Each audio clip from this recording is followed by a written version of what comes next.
Namaste. We are here today again. Today we have Sherry Norfolk with us.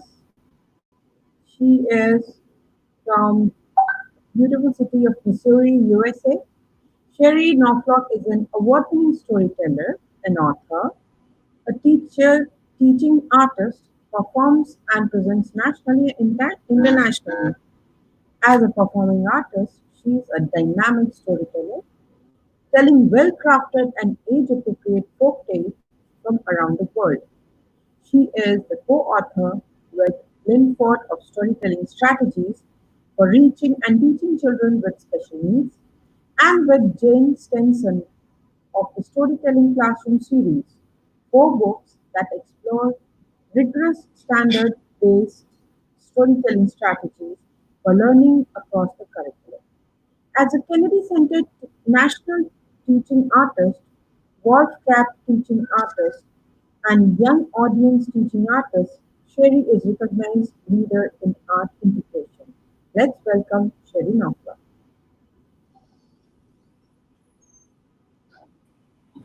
Good evening, Sherry. How are you? I am great. How are you? Namaste.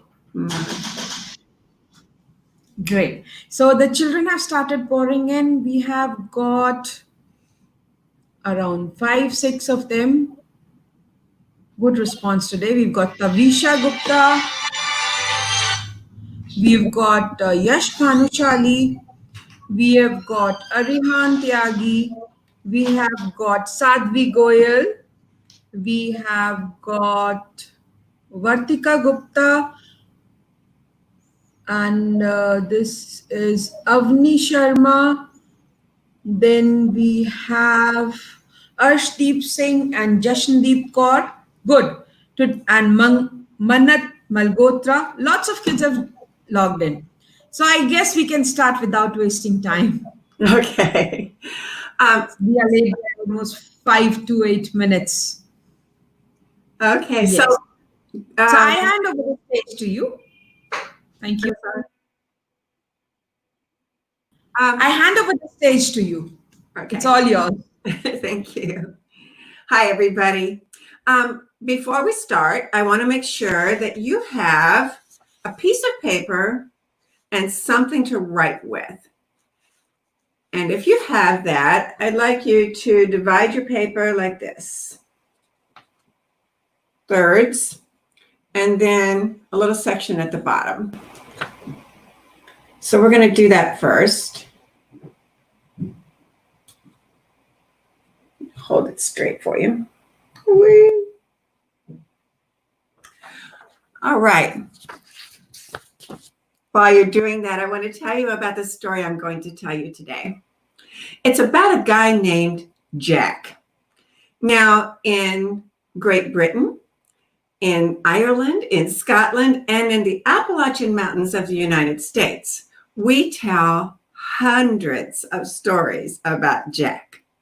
And the most popular one, the one that everybody knows, is about Jack climbing up the beanstalk and meeting with the giant.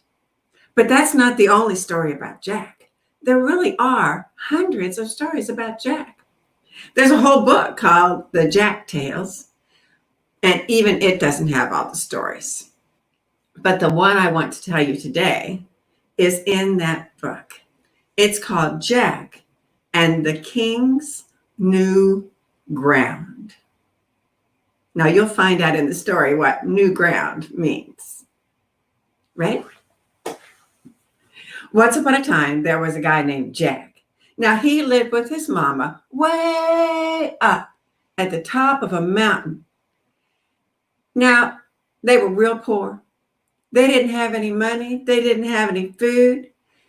They were so poor that Jack's pa, his daddy, and his two older brothers, Tom and Will, had moved on down into the flatlands where they could find some work and send some money back to support the family. But even that much money wasn't helping much. One day, Jack said, "Ma, I need to go find myself a job, earn us some money so we can eat." Jack's ma didn't like that. She said, "Oh, Jack, please don't go. Oh, you're my baby. Please don't go and leave me all by myself alone." Jack said, Ma, you know I got to do it. And she did. So she packed up the last little bit of food they had, which was some dry cornbread and a little bit of buttermilk. And she waved him off, her tears rolling down her face. Bye-bye, Jack. Come back soon. Well, Jack waved and off he went. He went down the mountain, into the valley, crossed a little stream, into a little village, and he started asking around for work. But nobody had any work for Jack. Everybody was poor. So he went on, up another mountain, into another valley, across another stream, into another town. Ask around for work, same answer. Nobody had any work for Jack. But he didn't give up. He kept on going all day long, up and down mountains, through the valleys, into the villages, until finally it was pitch dark. Jack couldn't see where he was going anymore. He was bumping into trees and tripping over rocks, and he had to give up for the night. Well, he felt around in the dark and found a nice soft place and sat down and unwrapped that cornbread, ate it, and washed it down with that buttermilk and went to sleep. But when Jack woke up in the morning, he realized he had gone in all that darkness, stumbling around and gotten himself lost. Now, he knew he was lost because he was looking at something he had never seen before in all his life. And it was something you would never forget if you ever saw it. See, it was a fence made out of solid gold. Jack said, "Whoa." And for a long time, Jack was happy just looking at that beautiful golden fence. But after a while, he wanted to know more about it. So he went over and he felt it. It was warm and smooth from the sun. He thumped it, ping, and it rang like a bell. He ran his tongue out and tasted it. He sniffed it. Now he knew what it looked like, what it sounded like, what it smelled like, what it tasted like, and what it felt like, but he wanted to know one more thing. He wanted to know who owned that golden fence. Well, he looked way up to the top of the mountain, and he saw a great big fine house up there. He figured whoever lived in such a nice house probably owned that golden fence, and he sure did want to meet somebody that rich. So he did what was polite in those days. You didn't just walk right up to somebody's house. You gave them some warning first. So he stood at the fence and he hollered, "Hello, the house. Hello, the house. Hello, the house." He was just about to give up when the front door opened and a big, tall, strong-looking man came out, walked out on the porch and said, "Hello, the fence." Jack said, "Howdy do. I'm Jack. Who are you?" "I'm the king, Jack. Don't you know me?" "Well, I've heard about you all my life, but I never saw you before. Nice to meet you, King." "What are you doing around here, Jack?" "Oh, I'm looking for a job. You have any jobs for me to do?" "Matter of fact, I do. Come on up here. We'll talk about it." So Jack walked over the fence, up the mountain, sat down on the front porch next to the king. He said, "Tell me about this work you got for me, King." "Well, Jack, "I just bought myself 1,000 acres of new ground out behind my house here. Now, it is fine land, and I want to plant some corn out there, but I can't. See, it is filled up with great big rocks and boulders, bigger than this house. Great big trees go up 600, 700 feet in the air. Everything's so close together, you couldn't even get a blade of grass between them. I need somebody to go out there, bust up all those rocks, pull up all those trees so I can plant corn. What do you say, Jack? You know how to bust up and clear new ground?" "Oh, yes, sir, I do, but that's a lot of real hard work. What are you paying for all that work?" "Oh, that's the good part, Jack. You're going to like this. I'm paying $1 an acre, Jack. "That'll be $1,000 if you can clear that new ground. What do you say? You want the job or not?" Wait. Now, I've been looking for work, and everywhere I go, everybody else is looking for work. How come nobody has taken this fine paying job you're offering? Oh, well, I might have left out one itty bitty little detail. Yeah. See, out on that 1,000 acres, there's a giant who lives in a cave. Now, if you can go out there in that cave and kill that giant, I'll give you another $1,000, Jack. What do you say? $1,000 for killing the giant, $1,000 for clearing new ground. You want the job or not? Well, now, Jack didn't feel like he had a lot of choice. He couldn't find work anywhere. He needed to earn some money, and this was the only job there was, but it was real hard work and kind of dangerous too. Jack said, all right, King, I want the job, but I'll tell you what, I'm hungry. Could I have some breakfast before I start? Sure, Jack, you work for me. I take care of you. Come on in the house. Jack walked in the house behind the king and could not believe his eyes. There was a table longer than any table he had ever seen in his life, and it was filled up with more food than he had ever seen in all his life. Yeah, way down at the end, there were all kinds of eggs and platters full of biscuits and big bowls full of gravy, big platters full of bacon and sausage and all kinds of ham. And next to that, there were flapjacks. Jack loved flapjacks, named after him. And big pitchers full of sorghum molasses and a big pile of butter. That wasn't all. There was fried chicken, 5 fried chickens. There were great big mounds of barbecued spare ribs. And then there were the vegetables. There were greens and stewed tomatoes and corn on the cob and black-eyed peas. He could not believe it, all the way down, looking at all his very favorite foods, until right at the end of the table, there were 5 kinds of pie and 5 pitchers full of milk. Jack looked at all that food. His mouth started watering. His brain started working. He had an idea. He had a plan. Jack got a plate, started piling food onto that plate, and then he started eating. But remember, he had a plan. He would take a little fork full of food and eat half of it and put the rest of it down behind his bib overalls.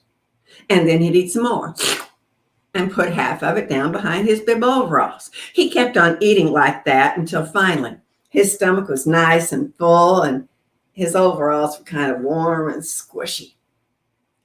All right, King, I'm ready to go, but I don't have any of my tools with me for clearing new ground. Can you help me with that? I told you, Jack, you work for me. So what do you need? You're going to be busting up rocks, so you want a sledgehammer? No, sir. I want a big, sharp needle with a long brown leather thread on it. Jack, needle and thread. What are you going to do? You going to poke those rocks? Yes, sir. And I'm going to need a big brown leather apron with a pocket sewed right down the middle of it. Well, the king didn't know what Jack was thinking, and it didn't sound like he was thinking at all. But he went off. And he came back with a big brown leather apron. Jack put it on, and a needle with a long brown leather thread. Jack took that needle and put it into his brown leather apron. He said, all right, now I'm going to be, pulling up in trees and cutting them and all. I have my little hand hatchet here. I always have that, but I'm going to need a pair of real sharp scissors. The king said, Jack, what do you want with scissors? Well, I got to get the trees up somehow. Well, the king went off, and while the king was gone, Jack took one of those pitchers of milk and he poured it right down into that pocket on that brown leather apron. And then he put the pitcher down and he waited. The king came back and he gave him the scissors. He said, all right, Jack, what else do you want? Nothing else, just show me the 1,000 acres. Well, they went out on the back porch and the king pointed. He said, everything for as far as your eyes can see, that's my 1,000 acres, Jack. Jack looked, and everywhere he looked, he could see great big trees going up 600, 700 feet in the air, great big rocks and boulders the size of the house. He said, all right, King, I'm on my way. And off he went. Okay, we're going to stop right there. And I want you to go back to that paper and pencil you have. And in the first section, I want you to draw what you think is the most important part of the story so far. Draw a picture that's the most important part of the story so far. And then at the bottom of the picture, you're going to make a caption. You're going to write what's happening in the story.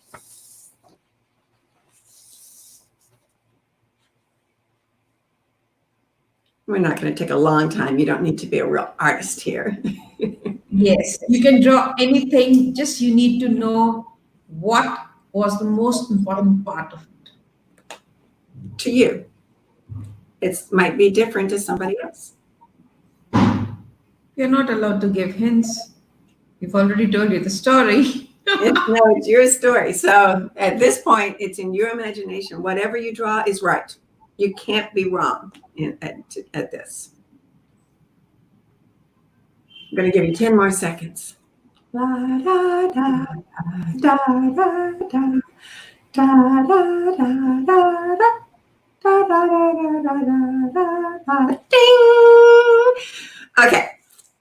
Now, we're not going to look at that right now, but I do have some questions for you. Are we ready for some questions, Ms. Rena? Yes, we can. Okay. So the first question is pretty easy. Why did Jack need a job?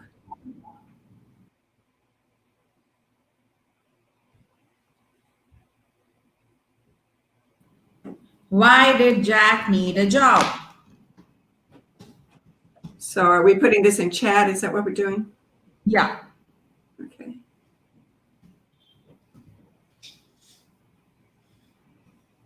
Come on, kids, fast. You have just 3 minutes to answer it, not more than that.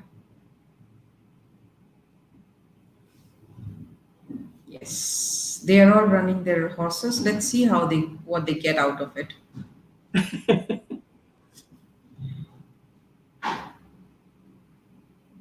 Okay. The timer starts now. I'll put on the timer.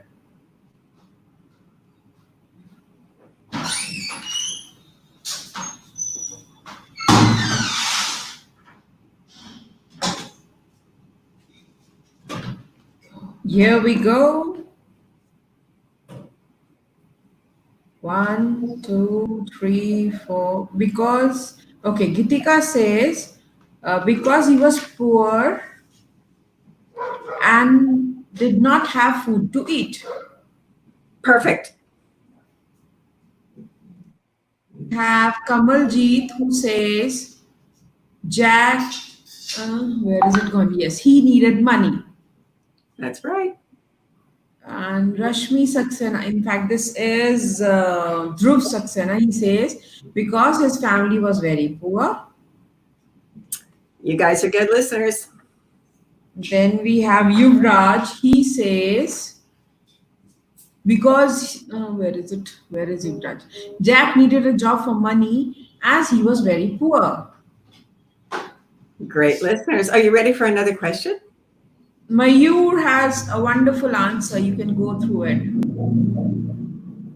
Jack needed the job because he was not having much food left at home and he was not having money and was very poor. You got them all. You got all the reasons there. Okay, second question. Where were Jack's brothers and his father?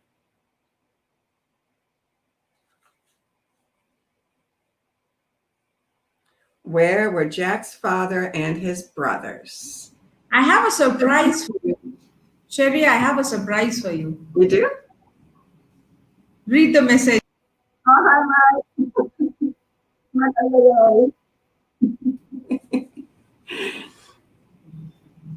Okay, you guys, did you answer the question? Where were Jack? Most of them are having the same because he was poor and he did not have money. Well, that was from the first question. He answered Yeah. that before. Second one, we need to tell them again. I need to type it out. Okay. I think that's one. Where were Jack's father and brother.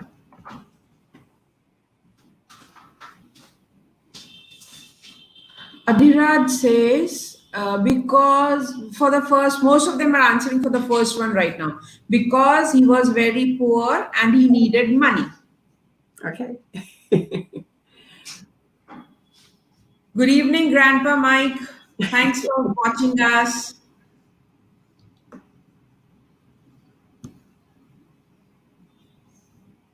I think we'll just do the 2 questions and then move on to the story. Yuvika Bansal says, they were back home high up the hill. Oh, were they? Let's see what somebody else says.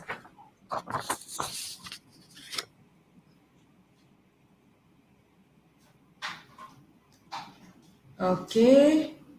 Vishakha Joshi says, they were at their home.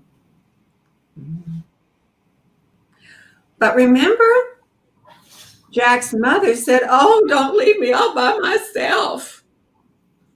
Why would she say that if Jack's father and brothers were still at home? Don't leave me, Jack. Oh.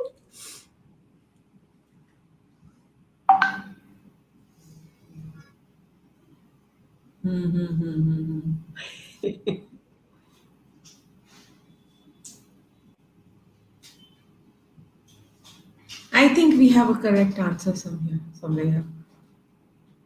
They did not live with them. That's right. Jack's brothers, Tom and Will, and his daddy had moved down out of the mountains where they could get some work. It's hard to get work way up in the mountains, but they went down in the valley in what's called the flatlands. That's where they were. Okay, we're going to move on with the story. So put everything down. And remember, Jack was out on the back porch with the king looking at that 1,000 acres. Well, he picked out the tallest tree on that 1,000 acres and he headed for it. He had to climb up over the rocks and swing through the vines of the trees, but he finally got to the tallest tree. And then he climbed up to the very top of that tree, out onto a branch, pulled out his little hatchet, and he started chopping. Chee, chee. Every time he chopped, it made that sound. Chee. That sound went sailing out through that 1,000 acres. Chee. Sailed right in to the cave where that giant was sleeping. Chee. Woke the giant up. Chee.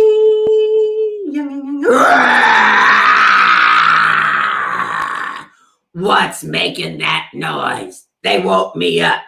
I'm going to find them and have them for my breakfast. And the giant stood up. And he started walking. Chia! The whole earth shook. And he kept on walking. Chia! Chia!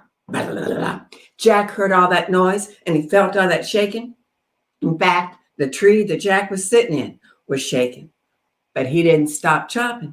Chee! Chee! Chee! Chee!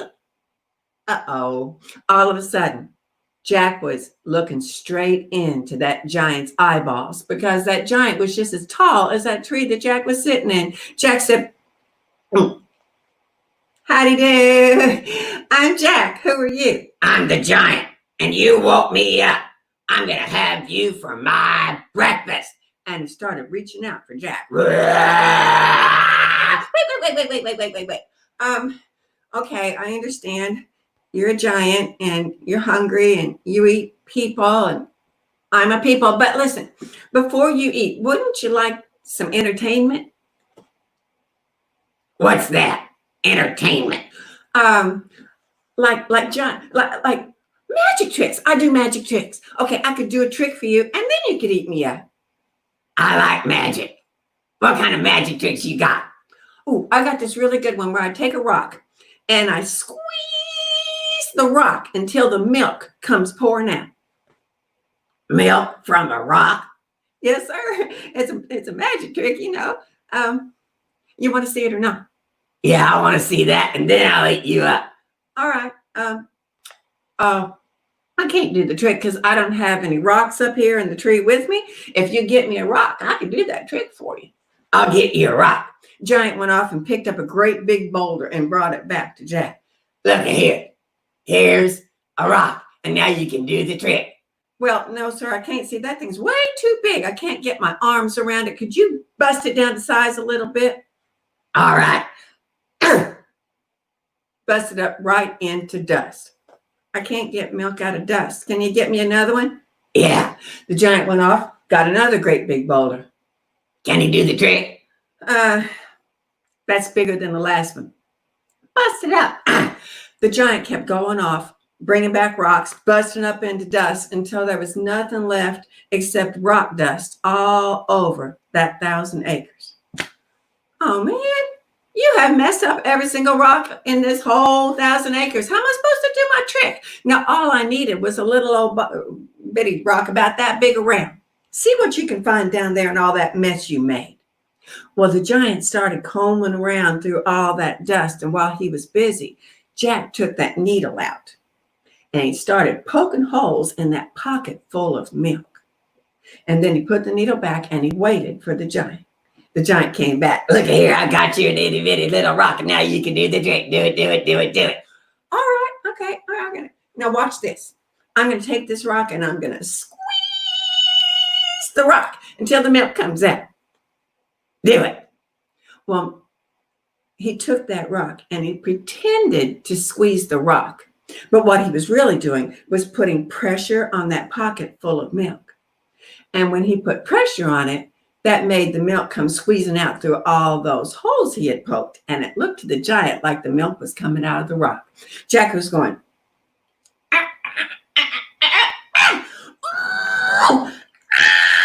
the giant was going,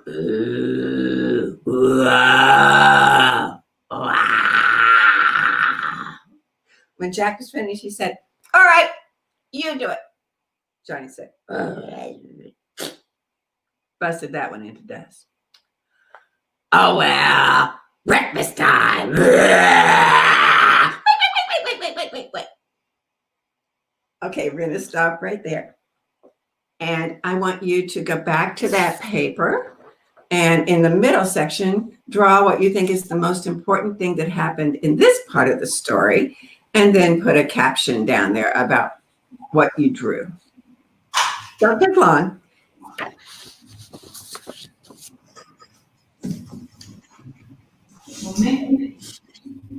They are working hard on their brains. In fact, I guess they are. That's why they are able to remember, all the characters properly. It's a complicated story. And I wonder, while they're drawing it, they're thinking about what's going to happen next. How is this story going to end? Can you predict that?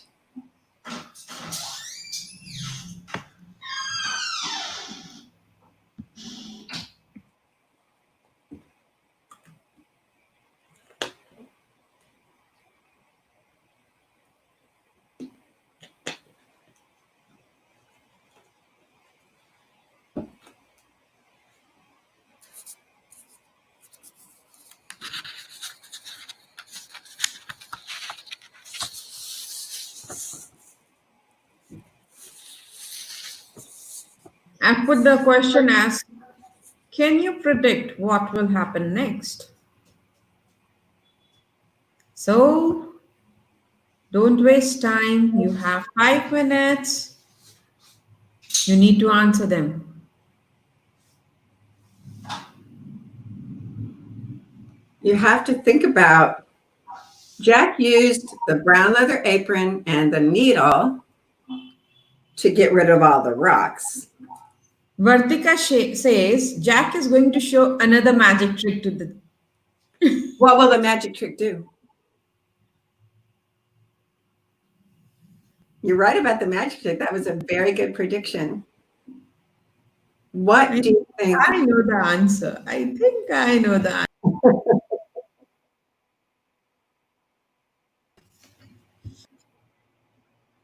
Well, the only other thing he got from the king was a pair of scissors. So that might be part of the answer.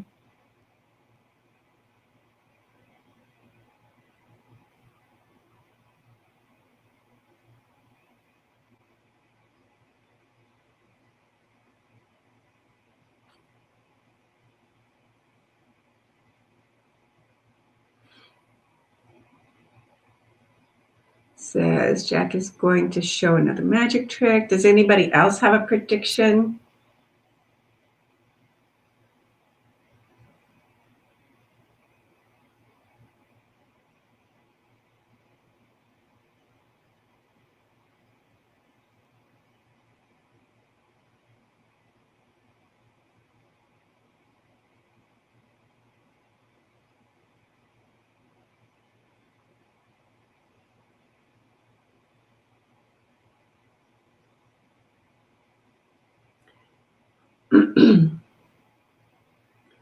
Let's take about 20 more seconds before we move on.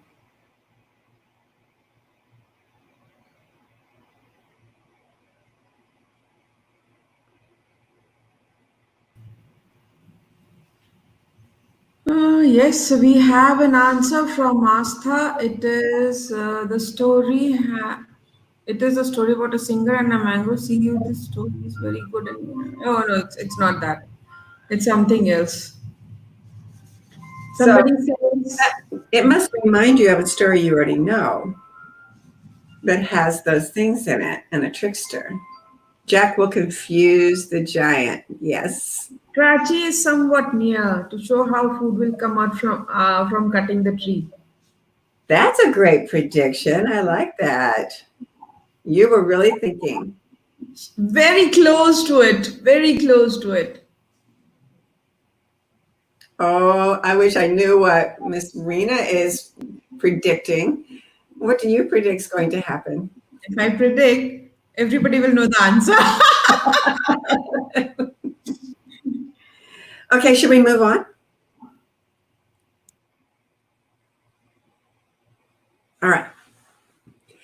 So you remember that Jack had just tricked the giant into getting rid of all the rocks for him, right? And the giant was going, breakfast time. Wait.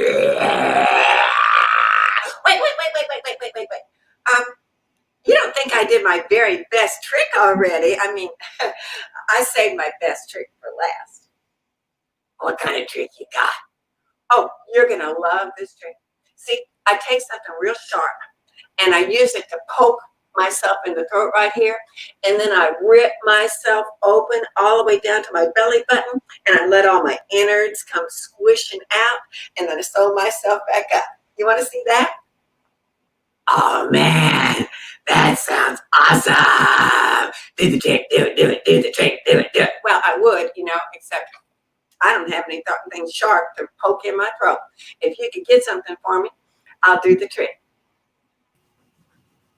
What? Why don't you pull up one of these trees over here and pull it out, and sharpen it down to like a pencil point, and I can use that. All right, I'll be right back. Giant went off and pulled up one of those trees, whittled it down to a pencil point. Do the trick, do it, do the trick, do it. I can't do anything with that thing. That's way too big for me. Get rid of it and get me another one. So the giant took that tree, whomp, threw it 9 miles down the road, pulled up another one, whittled it down to a pencil point. Do the trick, do the trick. I can't. That's bigger than the last one. Get rid of it.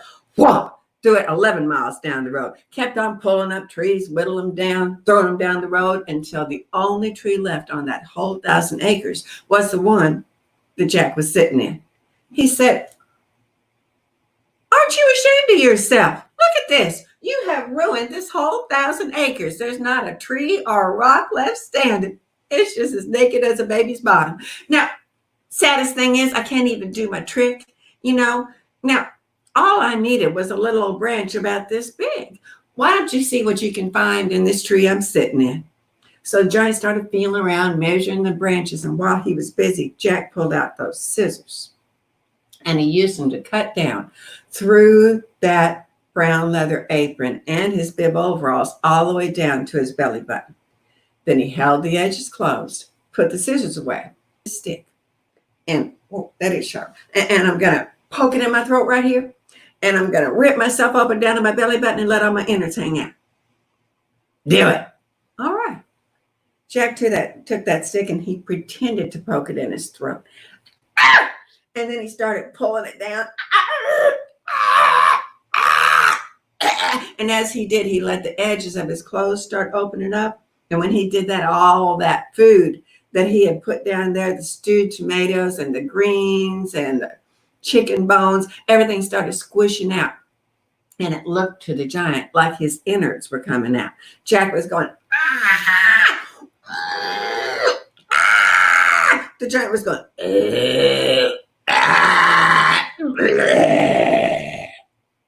When Jack was finished, he pulled out his needle and thread, sewed himself back up. All right, your turn. No, I don't want to do it. Wait a minute. Are you afraid? I mean, a little bitty old guy like me can do it, and a big old thing like you. Are you afraid? No, I am not afraid. I just don't have anything to poke in my throat. I'd do it in a heartbeat if I did, but I don't, so I can't. I think this tree I'm sitting in is just the right size for you. Why don't you take me out, pull it up, whittle it down, and use that?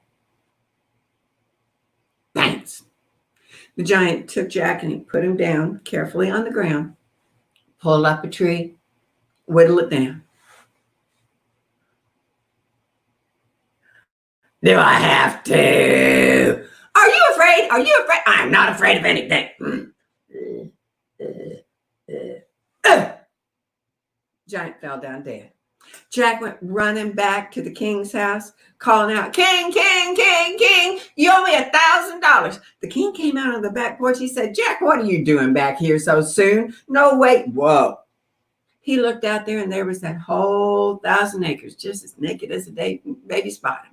He pulled out his wallet, handed over $1,000 to Jack. Started to put it away. Jack said, whoa, whoa, whoa. You owe me another $1,000. King said, Jack, no way you've already killed the giant too. Well, yes, sir, I have. Look out yonder. Well, the king looked and he squinted, and sure enough, way on out there, he saw the giant laying on his back with a tree sticking out of his throat. He said, Jack, I'm kind of embarrassed. That's all the money I have, and the banks aren't open today. I won't be able to pay you. That's all right, King. I've been thinking about it. Now I'd like to take some of my $1,000 and buy a horse and a wagon from you, and then take my wagon on down to that golden fence and take a chunk of your golden fence home for pay. What do you say? Well, the king agreed, and that's what Jack did. So Jack took his new horse and his new wagon and a chunk of golden fence home to his mom. And you know what? Last time I heard, they were doing really well. And that is the end of that. Okay, did anybody get your prediction right? Okay, now what we will do is I'll start popping up the questions, answers rather. Well, somebody got it really, really, really, really close. Look at that. Somebody said he will cut the apron with the scissors and bring out the food he had hidden. It is Adiraj Tyagi. Another Tyagi on board. And while you're thinking about that, would you also This draw is the last section of your story? in fact, this was my answer also. That's what I. So finish this too, because that way you will have the story all laid out and you can tell it to somebody else. Okay. Now the children who will be coming is one is Sadhvi Goyal, and then we have Adhiraj Tyagi, then we have this one, Mayur Khanna, we have, I think there are only three, four of them who have the correct answer. It was a hard one. Pretty hard. Because this answer that I can see, the only one I can see says he will cut the apron with the scissors and bring out the food he had hidden. But that doesn't say how he's going to get the trees up and get the money and everything. The Visha has also answered nearly all the questions, but not all the answers are correct. But yes, they did try, attempt nearly all of them.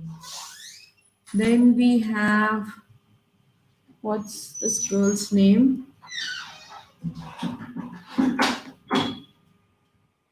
We have five of them. Wow. I've answered all the questions, someone says. Yes, that is this one. Sadhvi is saying I've answered all the questions. So we will have Anaya, Anaya Sathe. We will have Adhiraj Tyagi. We will have this one. What's her name?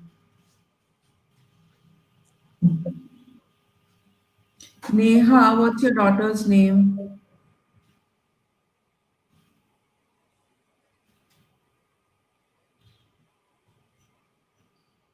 Neha Gupta. Okay. Okay. Now we have. Okay. Now we have the final results out. We have Tavisha. We have Adhiraj. We have um, what is this boy? Anaya Sathe.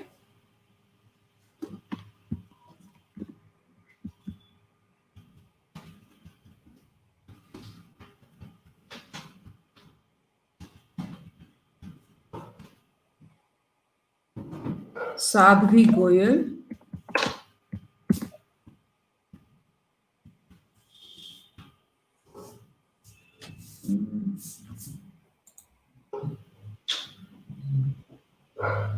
Okay.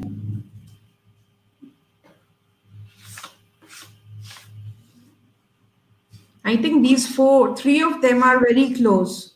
Three of them really are. I see them.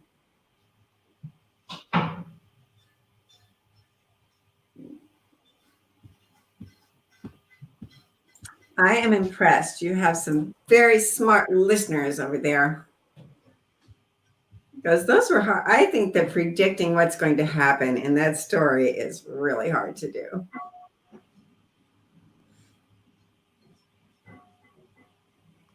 We have one another smart question by Mayur. He says Jack will make. I mean, he means to say that Jack is going to make the giant clean the whole land. Yes. Mayur Khanna. We have four of them. I'm impressed. Yay! They'll come and interact with you.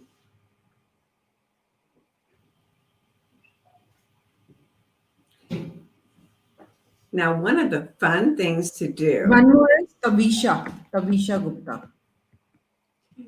Tavisha, yeah. So Jack is really good at. If you please send me all five of you. Please send me your email IDs fast. So I have a question. This is a very hard question for some people. Was Jack bad because he ended up killing the giant, or did he kill the giant? Did Jack kill the giant?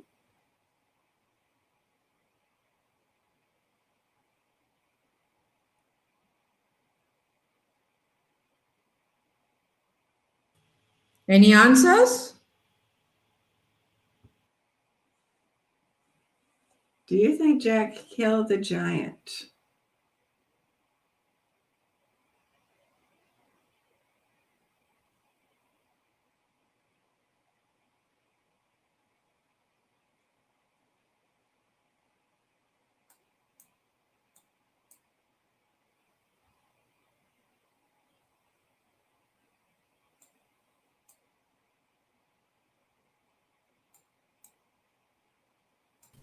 There is an answer. Let's see who's it.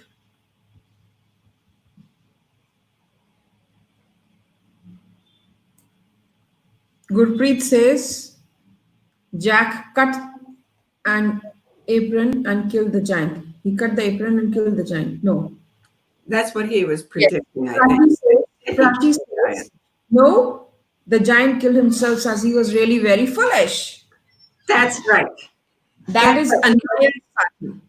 In these stories, Jack, I told you there were a lot of stories about Jack.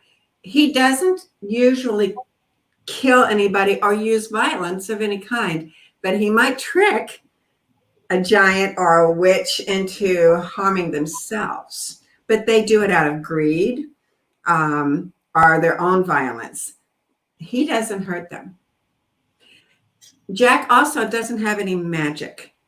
In most stories, he meets up with something magical like a giant or a witch, but he is not the one that has the magic. He has to use his brains, like he did in this story, to solve his problems. That's one of the things I love about the Jack stories, that even though he's up against giants and he's just a little guy, he uses his brain to solve his problems and he doesn't use violence. So I think we can learn from Jack. And that's why I love to tell the Jack stories. There's a lot to learn from Jack's stories. Okay, Tabisha for two.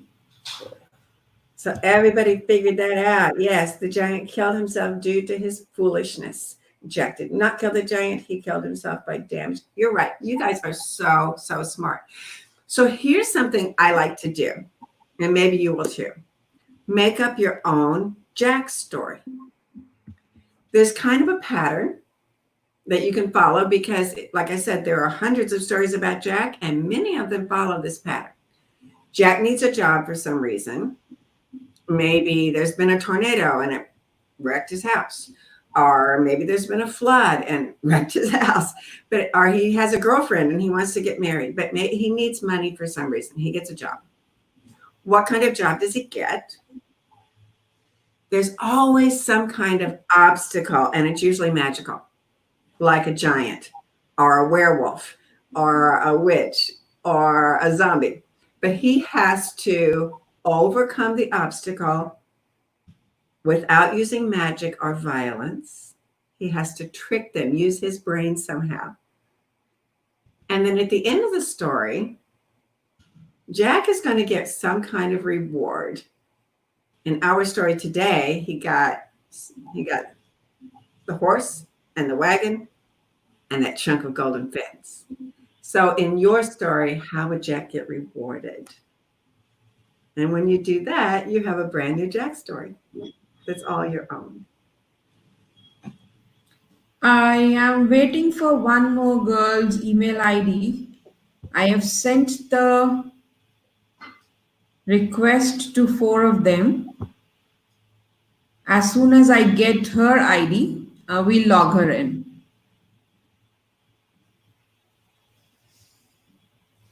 So this was it. This was our story. Sherry, I would like to tell children, what exactly do the stories have? What's the impact of stories? In fact, I would say, what is the importance of stories in a child's life? What do they do by listening to stories? I think the most important part of listening to stories is that we're all hearing the same story at the same time. So it's a shared experience.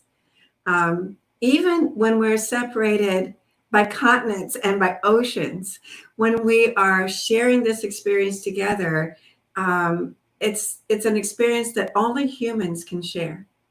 It's a human thing. No other animal can tell stories except us.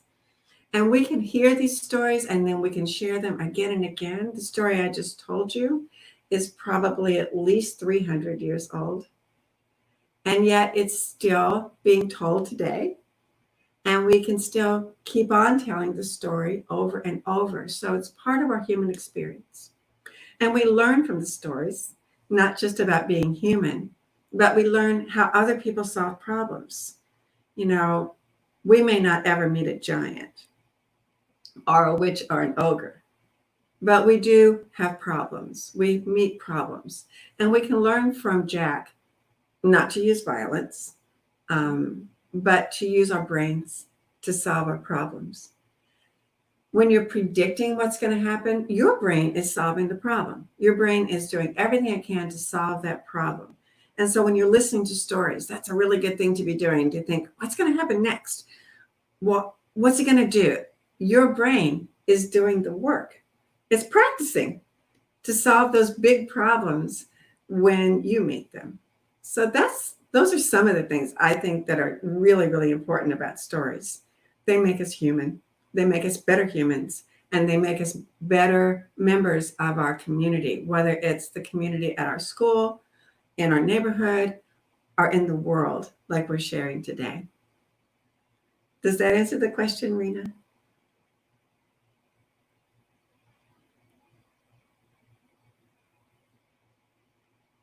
I'm just waiting for the kids to log in. There is this Mayur has logged in. Hello, Mayur. How are you?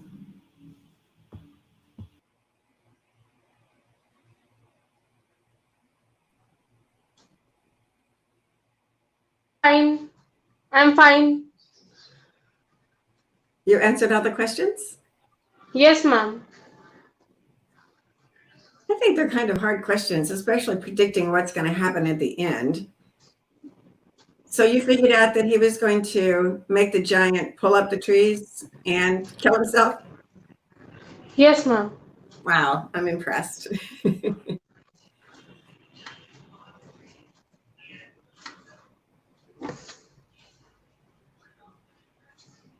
Could you make up a Jack story, Mayur? Yes, ma'am. Yes, ma'am. I will make. Yeah? Okay, so Yeah. why would Jack need a job? Jack was needing the job because he was not having any food at home left, and he was very poor and have to earn money. Okay, and in your new story, what kind of job does he get? What's he supposed to do? He was in my story. He must be not having any job, and he must be alone at the home. Ooh. So he gets a job. What kind of job does he get? He get the job of clearing the forest and fishing, so the people for the and then at the restaurant he get a job of cooking food. All right, so he's cooking food. What's the danger? What's Yes. the obstacle in the story? The obstacle in the story was that he must get his hand burned because he was not having how to cook the food properly, and he must damage himself by cutting. Always he get damaged by cutting vegetables and Oh my goodness. So how does he overcome that obstacle? obstacle. So if he might get burned, might get cut, but is there some kind of is there like a dragon that might burn him? Maybe that's how the food gets cooked. And he has to overcome the dragon. What's the obstacle in the story? The obstacle in the story that he don't know how to cook food properly, but he get a job, and then the hotel manager will get him out because he don't know how to cook the food properly, and then he must not get any job and he must be alone. So So then he will try to. So then he will try how to make cook better food, and then he will again get the job and will impress people by making his food. Great story. Look how quickly you made up that story. I'm impressed. So you should write that story down and put in sound effects and stuff, like that makes really, Yes, yeah. And can you do character voices for Jack and his boss? Like maybe. like the king's voice and the giant's voice. And his mama's voice. Can you do some voices like that? Um, like dragon's voice, like that giant voice, I like that. I like that a lot. and How about his boss's voice? his boss voice. Jack, do the work properly. You're quite a storyteller. Okay, now I need one sound effect. What would be a sound that would happen in the story? The like the manager's voice, like Jack, do the work properly. I do the work properly, and Okay, what about when he gets burned or cut? Does Jack make a sound? my hand is burned. My hand is burned. You're a great storyteller. I love it. So you got to tell that story to somebody. When this is over, you got to tell that story to somebody. Okay. Okay. Because having a story, then you have the responsibility of sharing the story. Okay. Okay.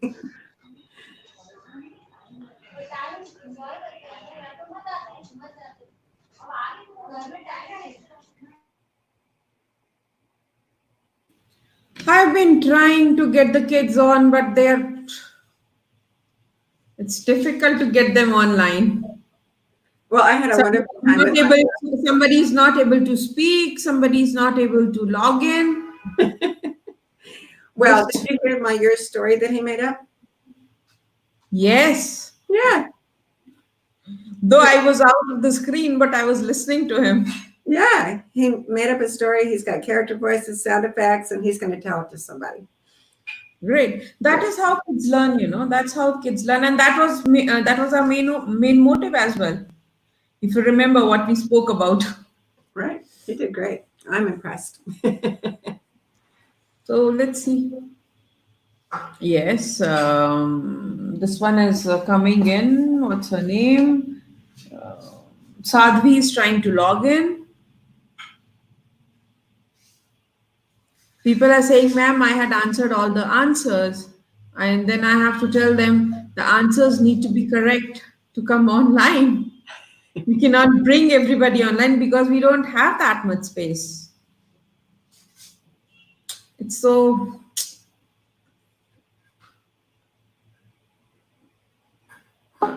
Yes, Sadhvi is in. Oop, and she's in. Switch on your mic and your camera.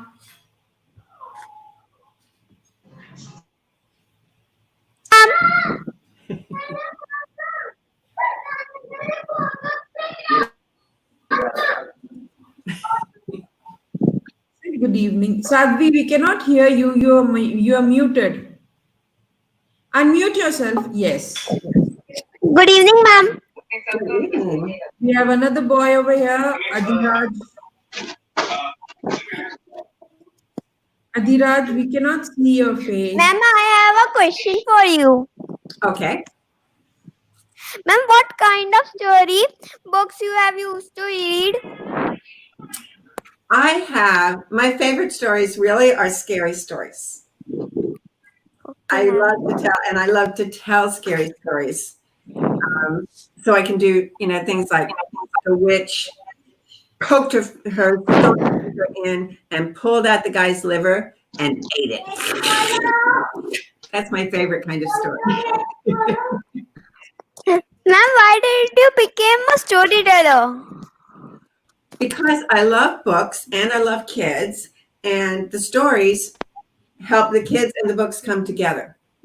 I was a children's librarian, and I was always trying to find ways to get kids to read books. And I found out when I told them stories, they would say, where those stories come from, and they would read the books. So that's what worked. And I've been doing that for years and years and years, and it does work. So that's why it's a good question. Thank you. Who used to tell you the stories? My grandfather. My grandfather loved to tell stories, and he loved to recite poetry. And he had a poem for almost anything we did. I have a twin brother, and when we were little, he would push us on the swings at the same time, and he would recite poetry in rhythm to the swings. Oh, how I love to go up in the air so blue. Oh, I do think it's the pleasantest thing ever a child could do. He had a poem about everything, and he and my grandmother loved to tell us stories. So, who tells you Ma'am, stories?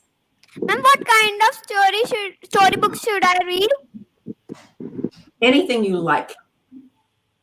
If you like it, that's the right thing to read, because anything you like, you're practicing the reading, but you're also happy doing it. I like kids to be happy when they read their books.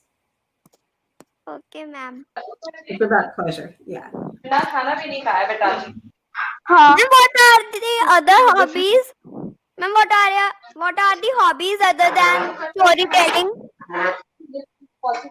You know what? Mostly I tell stories. My husband is also a storyteller. So we tell each other stories, and we write stories, and we write books. Um, we're not very interesting because that's all we ever did. We were. Ma'am, your voice is breaking. Yours is great. Yes, ma'am. It's not clear. What? That sounds great. I wish I had a hobby that did. There's a lot of people talking, but I can't. Ma'am, what kind of stories do you read? What do I read? Mostly mysteries and scary stories and stories I could tell to kids. Who inspired you to tell stories to children? A woman named Melinda Mungus, she was another children's storyteller and librarian, and she said, "You know what, you should do this." And I said, "Yes, I should, because you're really good and maybe I can get started." And then I listened and listened and listened and listened to as many storytelling as I could. Because you learn by hearing other people do it and then trying to do it. Does anybody else have any questions?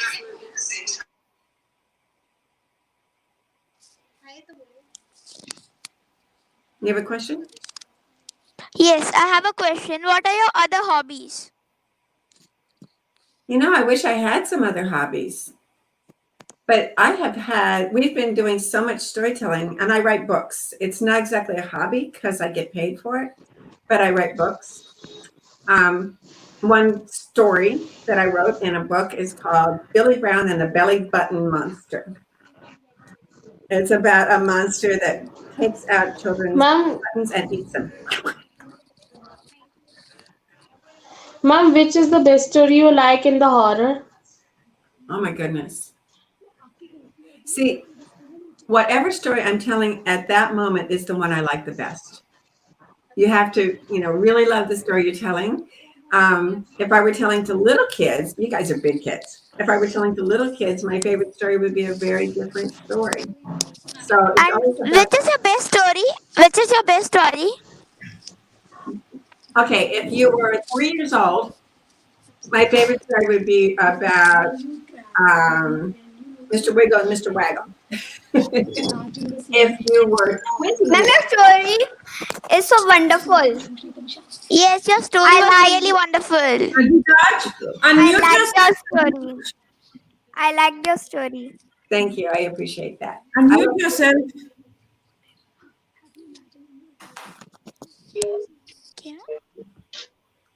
Yes, Adhiraj, you want to ask something to ma'am? Yes. So ask ma'am, why are you sitting quiet? Ask Ma'am, ma'am. ma'am, whatever you write, have you ever faced that in real life? Could you repeat that, please? Whatever She you write wants in books. to say, whatever you write, have you ever faced that in real life? I'm not understanding the question. She is saying, whatever stories you have written, have you ever faced that in real life?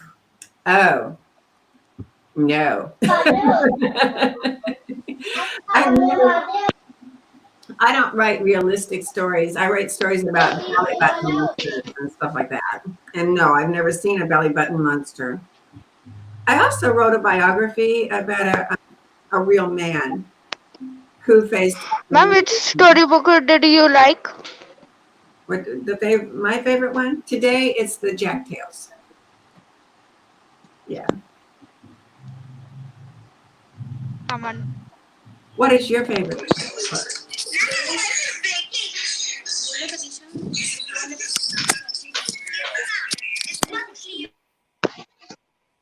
Ma'am, Yes.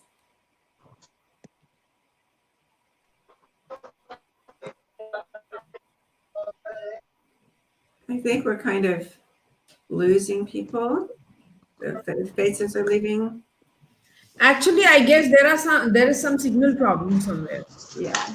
Ma'am, have you ever faced some horror experience in your life? What kind of experience? ma'am, who taught you Ma'am, to have tell you ever stories? I have two people talking at once. Okay. Let's hear from, ma'am, yes. Go ahead.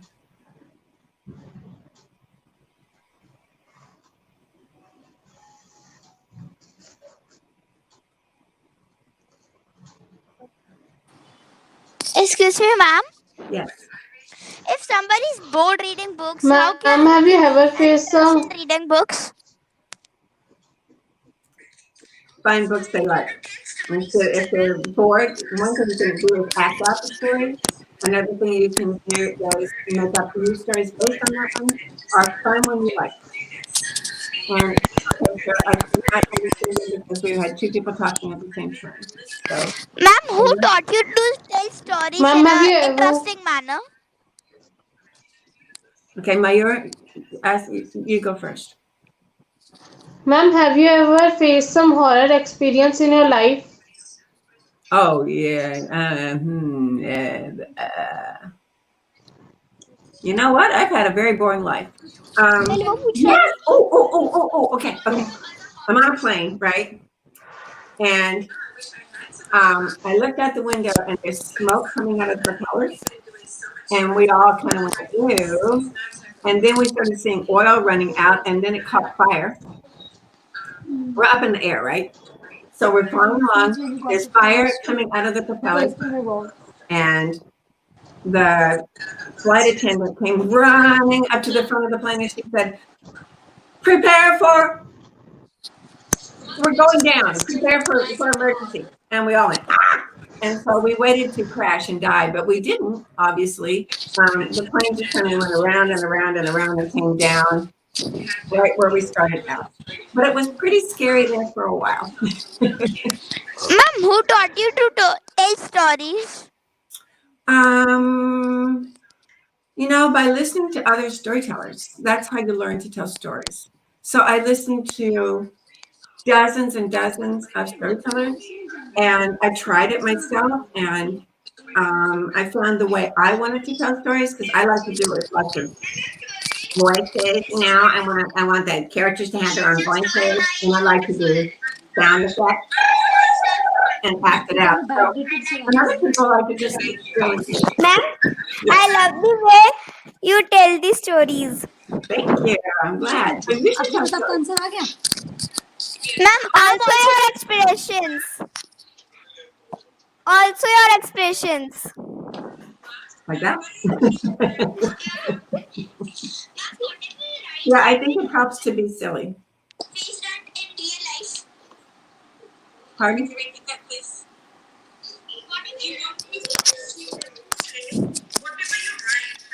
Ma'am, Yes. I'm also learning how to tell stories, but I'm not good as. We have to practice. The more you Ma'am, how practice, to create a story? say Yes, that how to again. write it. How to write it and how to create it and how to tell it like. Yes, something is happening in real. Yes, ma'am. Please tell. You have to use your imagination. Imagination is the most important part of any story. So you have to, once you have figured out like your own backstory, then you have to imagine what the characters look like, sound like, and what they look like when they're doing stuff. And then once it's in your head, like watching a video, that's what storytelling. When you tell a story, it's तो like ma'am watching कुछ a video inside your imagination, and your job is to make your listeners see and hear the same video in their imagination. And it takes practice, just like anything. Like you probably practiced before you got really good at riding a bike or playing soccer or playing football. So practice doesn't make perfect, it makes better. And every time I tell the story, it's a little different. So I'm telling it a little differently for you because we're using a camera. Normally I would be standing up and I would be really acting it out, but I don't have room to do that here. So I have to change it. And so you have to see that video and figure out the best way you can share that video in somebody else's imagination. And it's just practice. Okay, ma'am. Great. Good luck. I will hear you. Practice makes a man perfect. क्या बोलूँ? I'm sorry. तो quotation.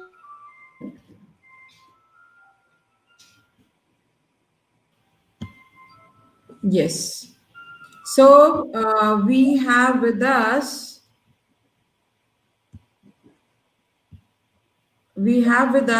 Adhiraj.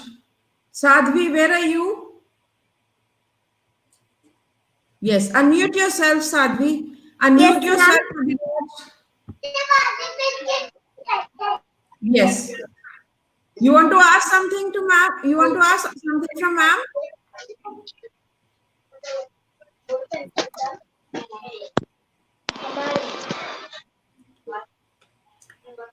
She's had lots of questions.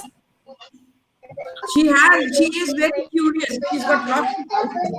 Yeah, she's had lots of other Yes, questions. Adhir, go ahead. You can ask ma'am questions if some. Pra- Hello. Ma'am, what is the age? 122.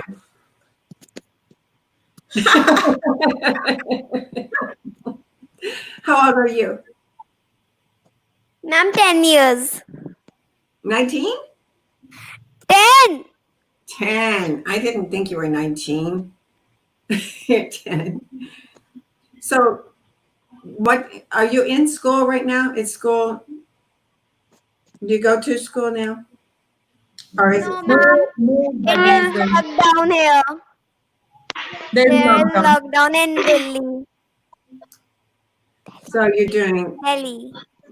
okay. Our schools don't know what they're going to do. Can't figure it out. Where are you? Okay. Prachi, we are waiting for your daughter to come in because we are already getting late. It's almost time. We are 13 minutes ahead of time now. We were booked for an hour, and now it's one. It's going to be 15 minutes past 1 hour. Yeah. So I wanted to tell you before we get off the air. Bobby said August 4th. Ma'am, my grandmother tells me nice stories at bedtime. Do you tell stories at bedtime or do others tell you stories at bedtime?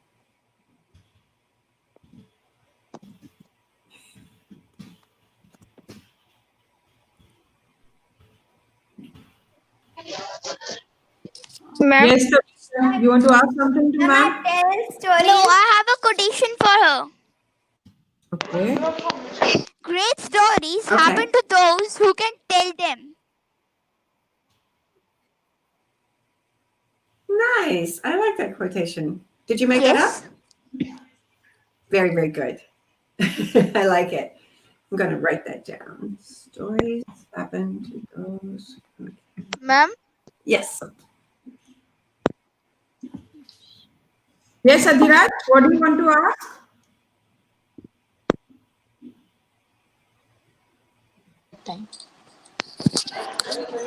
I think ma'am, this, I'm telling stories to my younger ones every day at bedtime. Oh, that's Yes, ma'am, me too. wonderful.